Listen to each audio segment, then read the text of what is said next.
तो नमस्कार दोस्तों, आप लोगों का हमारी YouTube चैनल पीएसएस क्लासेस में स्वागत है। तो दोस्तों आज हम बात करेंगे दो चर वाले रैखिक समीकरण युग्म। तो इसको हम आज पढ़ेंगे। एक टॉपिक है हमारा बीजगणित से, इससे क्वेश्चन आता है, तो आज हम इसी पर चर्चा करेंगे। पहले हम यहाँ पर कुछ जानेंगे कि रैखिक समीकरण किसको कहते हैं, उसके बाद हम जानेंगे कि दो चर वाले रैखिक समीकरण क्या होते हैं। तो रैखिक समीकरण के बारे में बात करते हैं। रैखिक समीकरण जो होता है, रैखिक समीकरण, इसका क्या मतलब होता है? रैखिक समीकरण का मतलब होता है कि ऐसा कोई समीकरण जिसमें जो भी चर हो उसकी घात एक हो। मतलब ऐसा समीकरण जिसमें चर की घात एक हो, उसे हम रैखिक समीकरण कहते हैं। जैसे 3 + x = 0। यहाँ देखेंगे कि चर क्या है, हमारा चर x है और चर के जो घात है वो यहाँ पर कितनी है, 1 है। तो इस प्रकार के जितने भी समीकरण रहेंगे उन्हें हम कहेंगे रैखिक समीकरण। अब इससे हम आते हैं अपने हेडिंग पर, जो कि हमारी हेडिंग है दो चर वाले रैखिक समीकरण। दो चर वाले मतलब इसमें कितने चर रहेंगे, दो चर रहेंगे। और समीकरण जो हमारा रहेगा कैसा रहेगा, रैखिक रहेगा। मतलब दोनों चरों की घात कितनी रहेगी, 1 रहेगी। तो जो इसका बेसिक फार्मूला होता है वो होता है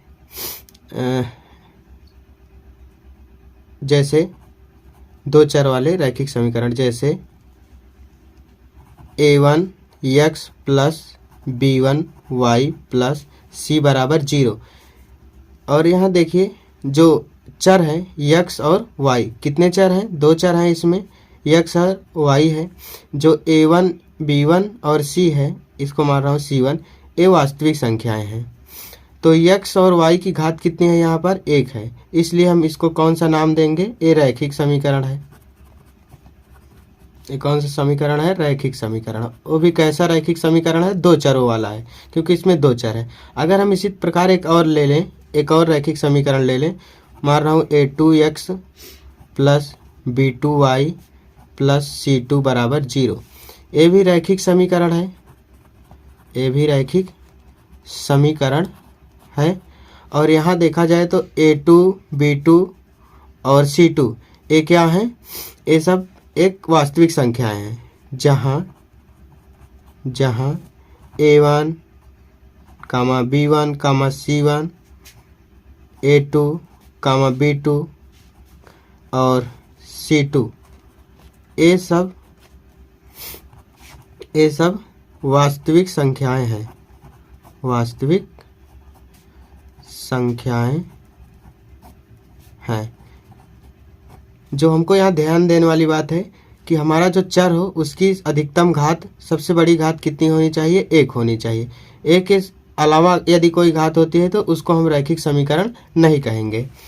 अब देखिए जो रैखिक समीकरण होता है, यहाँ पर हमने दो रैखिक समीकरण लिए हैं। यदि हम इनको साथ साथ पढ़ें, जब साथ में पढ़ेंगे तो हम इन्हीं को कह देंगे ये है रैखिक समीकरण के युग्म। युग्म का मतलब होता है जोड़ा। तो जब हम दो रैखिक समीकरण को साथ में पढ़ते हैं, हल करते हैं, तो युग्म बन जाता है और इन्हीं युग्म को कहते हैं रैखिक समीकरण युग्म। तो ये दोनों समीकरण को हम क्या कहेंगे, ये हैं दो चर वाले रैखिक समीकरण युग्म। इन्हीं दोनों को हम कहेंगे रैखिक समीकरण युग्म। अब देखो जो आपके सिलेबस में है, इसको हल करने की 5 विधियां हैं। कुल कितनी विधियां हैं, 5 विधियां। तो हम पहले यहाँ लिखेंगे पांचों विधि का नाम। पहला है आलेखीय विधि, आलेखीय विधि या इसी को कहते हैं ग्राफीय विधि। दूसरा है विलोपन विधि, विलोपन विधि। तीसरा है हमारा विस्थापन विधि, विस्थापन विधि, और चौथा है हमारा वज्र गुणन खंड विधि। टोटल इसकी 4 ही विधि होती हैं, मैंने यहाँ 5 कह दिया, उसके लिए सॉरी। तो टोटल कितनी विधि होती है? 4 विधि होती है। आलेखी विधि या इसे ही ग्राफी विधि कहते हैं, दूसरा विलोपन विधि, तीसरा विस्थापन विधि, और चौथा है वज्र गुणन खंड विधि। इन्हीं चारों विधि से आपको हल करना होगा ये जो 2 चर वाले रैखिक समीकरण होते हैं इनको। तो हम यहाँ पर सीखेंगे जो हमारा पहली विधि है आलेखी विधि या ग्राफी विधि, इसी को हम सीखेंगे आज। तो इसको सीखने के लिए हमने यहाँ एक सवाल लिया है, आइए उसको देखते हैं। क्वेश्चन है हमारा, क्वेश्चन है एनसीईआरटी का 3.1 का पहला क्वेश्चन है, 3.1 का पहला क्वेश्चन है। इसमें कह रहा है कि आफ्ताब अपनी पुत्री से कहता है 7 वर्ष पूर्व मैं तुमसे 7 गुनी आयु का था, अब से 3 वर्ष बाद मैं तुमसे केवल 3 गुनी आयु का रह जाऊंगा। इस स्थिति को गणितीय तथा बीजगणितीय तथा ग्राफी रूपों में व्यक्त कीजिए तथा दोनों की वर्तमान आयु ज्ञात कीजिए। तो देखिए यहाँ आलेखी विधि को हल करने से पहले हम थोड़ा इसमें जान लेते हैं कि करेंगे क्या हम। तो इसमें हम करेंगे, पहले हम ग्राफ बनाएंगे। ग्राफ बनाने के लिए हमको 2 अक्ष लेना पड़ेगा। एक को हम कहते हैं जो ऊर्ध्वाधर रेखा होती है उसको कहते हैं हम y अक्ष, और जो हमारा क्षैतिज रेखा होती है उसको हम कहते हैं x अक्ष। ये कौन सी अक्ष है? x अक्ष है, और ये वाला y अक्ष है।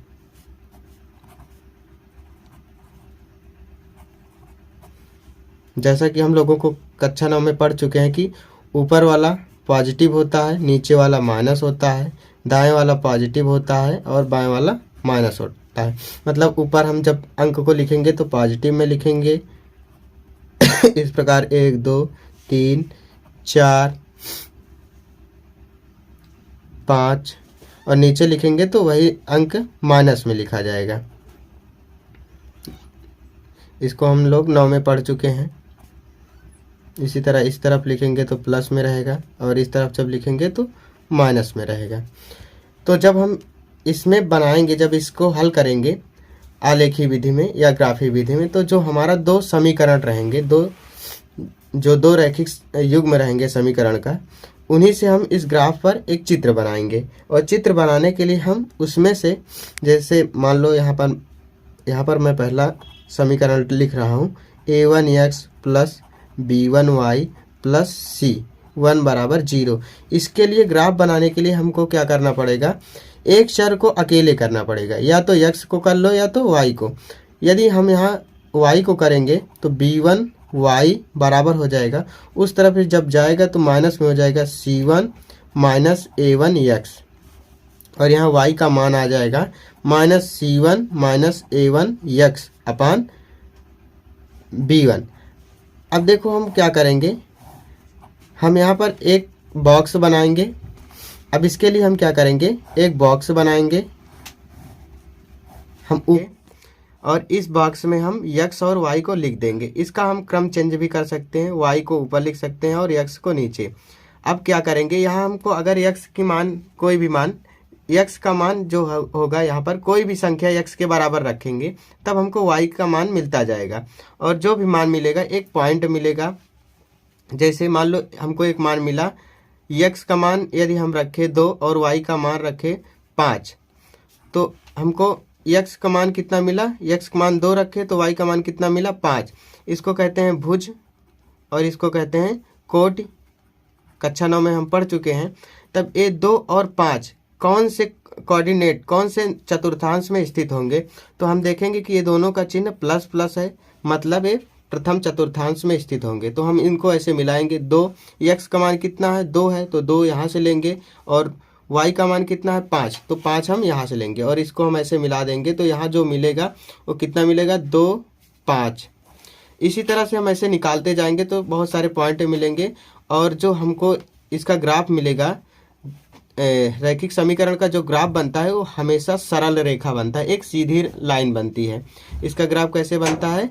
एक सीधी लाइन बनती है, सीधी रेखा बनती है। तो हमको एक सीधी रेखा मिल जाएगी। मान लो इसी प्रकार जो हमारा दूसरा समीकरण है a2x plus b2y plus c2 बराबर 0, इसका ग्राफ मान लो इस तरह ऐसे कोई बना, ऐसे तिरछा बना।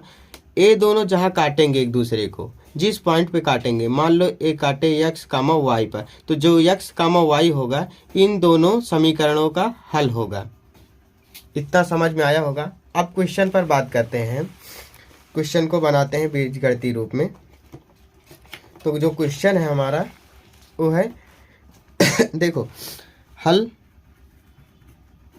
क्वेश्चन में है कि आफ्ताब अपनी पुत्री से कहता है 7 वर्ष पूर्व मैं तुमसे 7 गुनी आयु का था। देखो यहाँ 2 बार है, 2 शर्त लगेगी। पहली शर्त में कह रहा है कि 7 वर्ष पूर्व मैं तुमसे 7 गुनी आयु का था। दूसरी शर्त में कह रहा है कि अब से 3 वर्ष बाद मैं तुमसे केवल 3 गुनी आयु का रह जाऊंगा। तो इस स्थिति को हमको बीजगणितीय रूप में बनाना है, इसका ग्राफीय विधि भी निकालना है तथा दोनों की वर्तमान आयु ज्ञात करना है। तो हमने माना आफ्ताब की वर्तमान आयु बराबर x वर्ष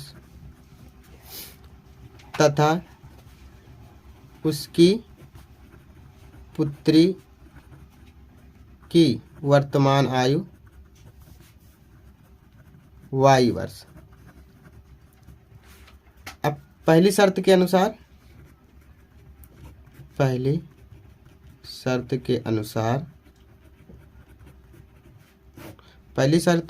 क्या कहेंगे? देखो यहाँ कह रहा है कि 7 वर्ष पूर्व मैं तुमसे 7 गुनी आयु का था। मतलब हम 7 वर्ष पूर्व आफ्ताब की आयु कितनी होगी? पहली शर्त के अनुसार 7 वर्ष पूर्व आफ्ताब की आयु x माइनस 7 वर्ष। 7 वर्ष पहले पीछे की बात कर रहा है तो माइनस हो गया। इसी प्रकार उसकी पुत्री की आयु कितनी हो जाएगी? 7 वर्ष पूर्व उसकी पुत्री की आयु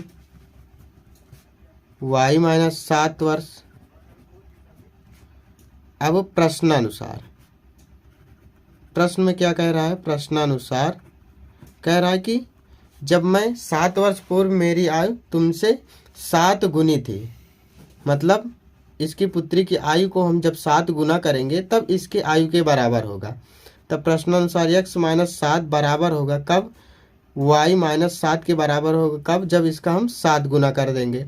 जब इसको हम हल करेंगे तो x माइनस 7 7y माइनस 7 49, और इसको हल करेंगे, सभी को एक तरफ लाएंगे तो इसका हल हो जाएगा, माइनस में हो जाएगा 7y और ये आएगा तो प्लस में, और प्लस 49 से 7 घटेगा तो कितना आ जाएगा? यहाँ पर 42 आ जाएगा बराबर 0।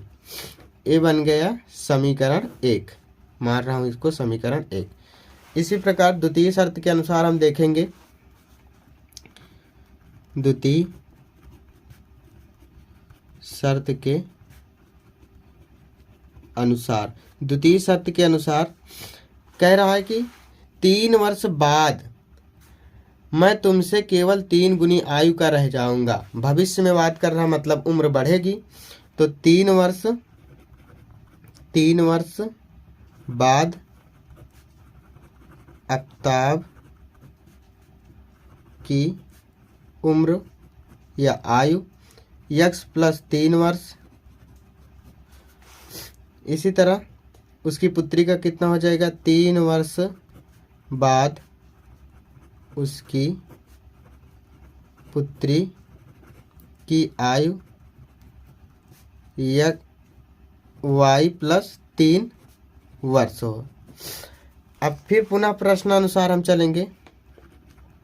पुनः प्रश्नानुसार, प्रश्न में कह रहा है कि मेरी उम्र, आफ्ताब कह रहा है कि मेरी उम्र मतलब उसकी उम्र उसकी पुत्री के उम्र के बराबर होगा 3 वर्ष बाद, लेकिन कितनी गुना? उसकी पुत्री के 3 गुनी आयु के बराबर, तो इसकी पुत्री की आयु में का हम 3 गुना कर देंगे। अब इसे हल कर लेंगे तो x plus 3y plus 3 Trika 9, और इसको जब सभी को इस तरफ लाएंगे तो हो जाएगा x माइनस 3y, और ये आएगा तो माइनस, बड़ी संख्या माइनस में घटेगा तो -6 बराबर 0। इसको मान रहा हूँ समीकरण 2। अब देखो जो हमने अभी बताया था इसको हल किए तो कितना आया, x माइनस 3y माइनस 6 बराबर 0। अभी जब मैंने यहाँ इससे पहले बताया था दो चर वाले रैखिक समीकरण का मूल समीकरण क्या होता है, तो मूल समीकरण में हमने बताया था मूल समीकरण में कि a1 x plus b1 y plus c1 बराबर 0 के रूप में होता है। और इसी तरह हम दूसरा मान लें तो हो जाएगा a2x plus b2y plus c2 बराबर 0। अब देखो ये दोनों समीकरण जो हैं, अगर इनकी मूल समीकरण है, इनकी तुलना इन समीकरणों से की जाए तो ये मैच कर रहे हैं ना, मिल रहे हैं। देखो यहाँ x मतलब कोई चर है, उसके साथ उसका गुणांक कोई होगा, एक है, b है, y है, दूसरा चर है y है। यहाँ पर चर कोई भी हो सकता है, कोई भी अल्फ़ाबेट हो सकता है। और जो b1 का मान है, देखो यहाँ -7 है। इसी तरह c1 का मान यहाँ पर 42 है। और इसी दूसरे समीकरण में a2 का मान 1 है, b2 का मान -3 है, c2 का मान -6 है। तो जो हमारा ये समीकरण बना ये तो इसका हो गया गणितीय रूप, बीजगणितीय रूप हो गया। अब इसे हम ग्राफी विधि से कैसे हल करेंगे, तो इसका ग्राफ बनाने के लिए हम वही पुराना तरीका अपनाएंगे जो अभी हमने आपको बताया कि हम पहले कोऑर्डिनेट बनाएंगे, x और y अक्ष को खींचेंगे,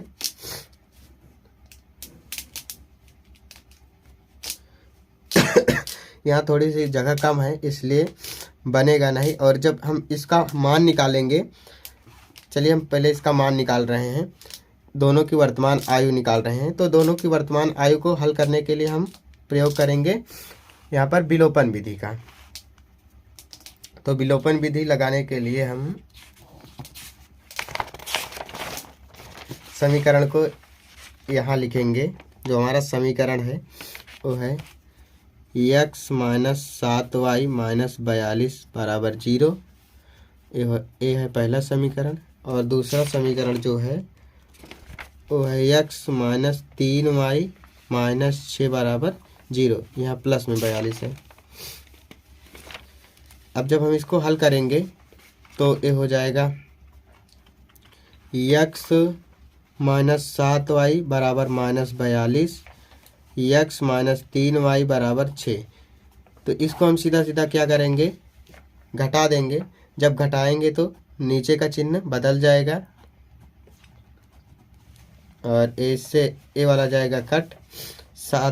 -7 में से +3 जाएगा तो बचेगा -4y, और इसमें से ये दोनों जुड़ जाएगा तो 48 आ जाएगा। y का मान आ जाएगा, ये माइनस में आएगा, माइनस से माइनस कैंसिल हो जाएगा तो y का मान आ जाएगा 48/4।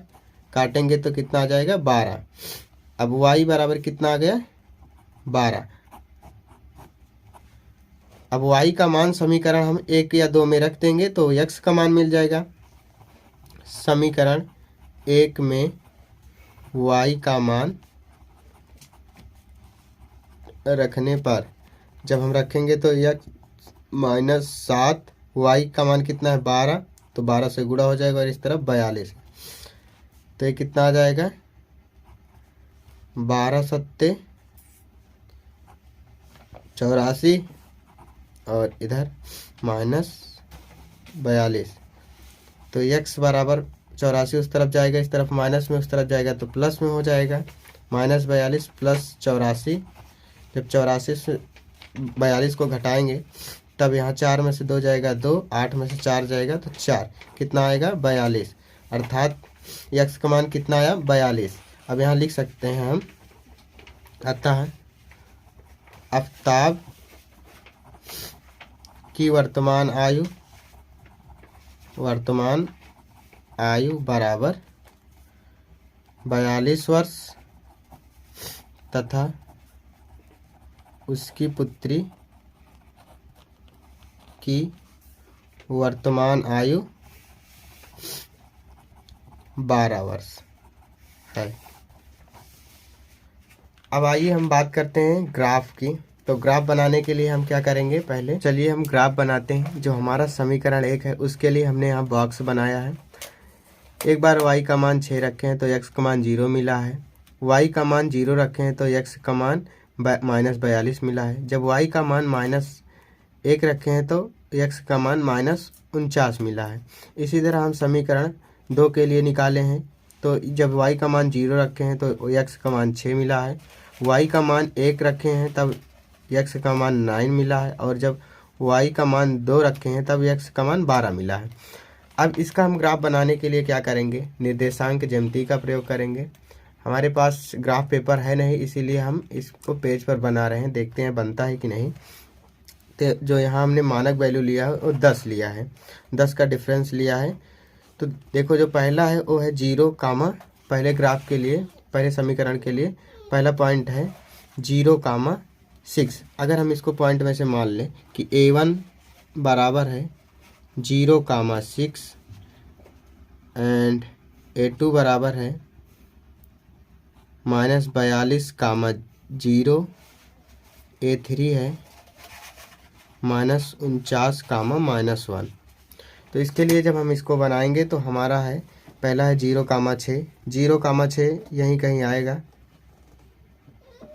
0,6 ये वाला पॉइंट जो हमारा है ये हो जाएगा 0,6। सॉरी x का मान 0 है और y का मान कितना है 6 है, तो ये इधर होगा 0,6 यहाँ होगा। इसको लिख रहा हूँ 0,6। फिर उसके बाद जो दूसरा पॉइंट है उसमें है -42,0, तो -42 इस तरफ होगा और 6 -42,0, तो -42, ये जो पॉइंट है हमारा कितना है -42,0 है। और जो तीसरा पॉइंट है वो -49,-1 है, तो -49 यहीं कहीं होगा और -1 इधर होगा नीचे। तो जब इसको हम मिलाएंगे तो यहीं कहीं मिलेगा ये, और ए वाला जो पॉइंट मिला है इधर कहीं मिलेगा। जो ये पॉइंट मिला है उसको मार रहा हूँ -49,-1। अभी हम तीनों को मिलाएंगे तो ये मिल जाएगा। हमारे पास ग्राफ पेपर नहीं है, जब तीनों को हम मिलाएंगे तो एक सरल रेखा बनाते हुए मिल जाएंगे। इसी प्रकार हम दूसरे समीकरण के लिए जब बनाएंगे तो है 0,6, मतलब y का मान 0, x का मान 6, तो यहाँ मिलेगा। और x का मान 9 है, y का मान 1 है, तो जब हम इसको मिलाएंगे तो लगभग यहाँ मिलेगा। और जो हमारा तीसरा है y का मान 2 है और x का मान 12 है, जब इसको मिलाएंगे तो लगभग इधर ऐसे मिलेगा 2,12, हो गया 2,12। और ए वाला पॉइंट हो गया 9,1, और ये वाला पॉइंट हो गया 6,0। जब हम इसको मिलाएंगे तो ए रेखा जब आगे से बढ़ती जाएगी तो एक ऐसा समय आएगा कि ए रेखा इसको काट देगी, एक दूसरे को काटेगी। तो ये जो काटेगी, ये जो x का मान होगा वहाँ होगा 42, और जो y का मान आएगा वो आएगा 12। यहाँ पर हमने सही से इसको मानक रूप में नहीं मान पाया है, इसीलिए हमारा यहाँ पर एक 20 के ऊपर कट रहा है। जबकि अगर ग्राफ पेपर हम बनाते इसे तब ये 42,12 पर ही कटता, जो कि x का मान हम आफ्ताब की आयु माने हैं और y अक्ष को उसकी पुत्री की आयु माने हैं। तो इसीलिए x वाला जो यहाँ भुज होता वो 42 होता और कोट ही हमारा 12 पर ही कटता। तो आशा करता हूँ ये वीडियो आपको समझ में आया होगा। ग्राफ बनाने का तरीका जो है, यह हमारा प्रॉपर ग्राफ बन नहीं पाया, उसके लिए सॉरी। हमको लगता है कि आप लोगों को हमारा वीडियो समझ में आया होगा। पूरा वीडियो देखने के लिए धन्यवाद। यदि आप लोग अभी तक हमारे चैनल को सब्सक्राइब नहीं किए हैं तो कर लीजिए, और वीडियो को अपने दोस्तों में अधिक से अधिक शेयर करिए। शेयर और सब्सक्राइब करने के लिए कोई चार्ज नहीं है। धन्यवाद, मिलते हैं अगले वीडियो में।